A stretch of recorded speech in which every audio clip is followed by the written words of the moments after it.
is Local Edition. I'm Brad Pomerantz. Thanks for joining us. Our guest is Bob Blumenfield. He is a member of the California State Assembly. Welcome. We thank you for joining us. Thank you. So you've been in Sacramento a short time, Yes. no doubt, and you faced a real morass dealing with the state budget. I know that you worked very hard to close a $42 billion budget gap.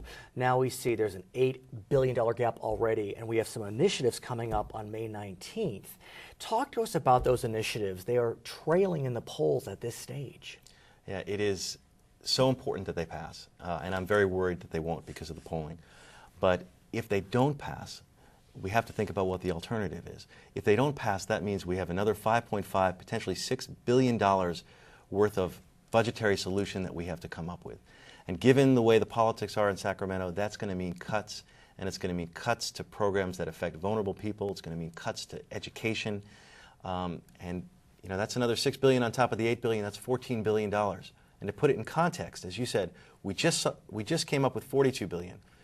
The general fund revenue for the state of California is only $92 billion a year. Now, I understand that the entire higher education system, UC and CSU, is $16 billion.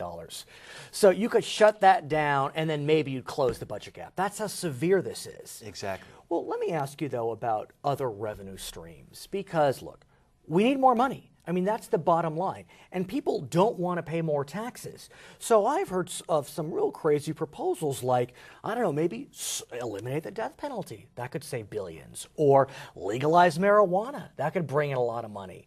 Or maybe increase the cigarette tax.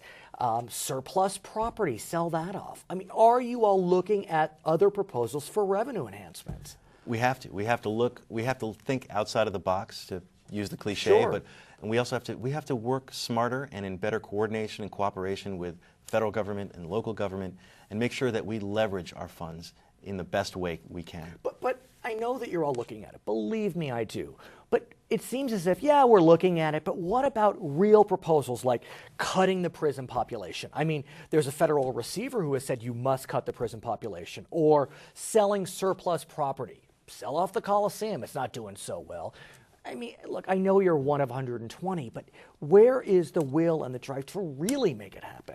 Well, I think part of that's going to come from folks like myself in the freshman class, Right. who want to say, hey, we don't have the baggage of the past. We're looking at everything with fresh eyes, saying, how do we do things differently? And I like what Obama said in his inauguration speech. He said, it's not about the size of government, it's about making government work.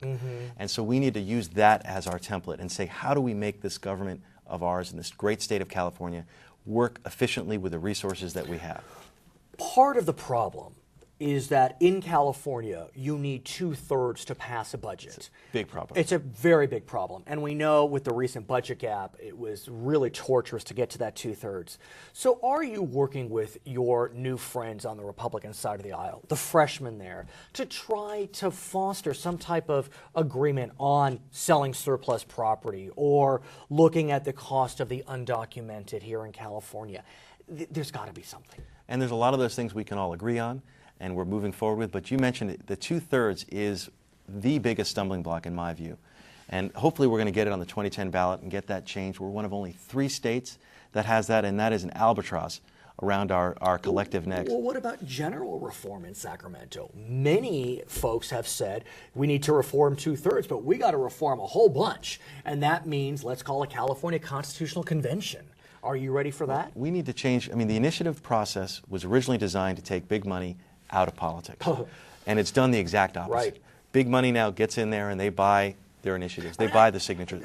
What's confusing to me is, you know, we hire you to be our assembly member. You get a real salary. Why do you have to come to us to vote on initiatives to close your budget gap? Isn't that what we hire you to do? I agree. I mean, it's very interesting. When I was campaigning, a couple of people stopped me and they said, look, I'm going to support you, Bob, but just do your job. If we elect you, I don't want to read all these initiatives. And I feel for, I mean, I have like ballot brunches at my house to get my friends and family together to try to go through and explain the initiatives.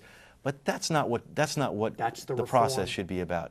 We need to change the initiative process. Bob Blumenfield, we thank you for joining us. Come back. Great. Thank you very much. For Local Edition, I'm Brad Pomerantz.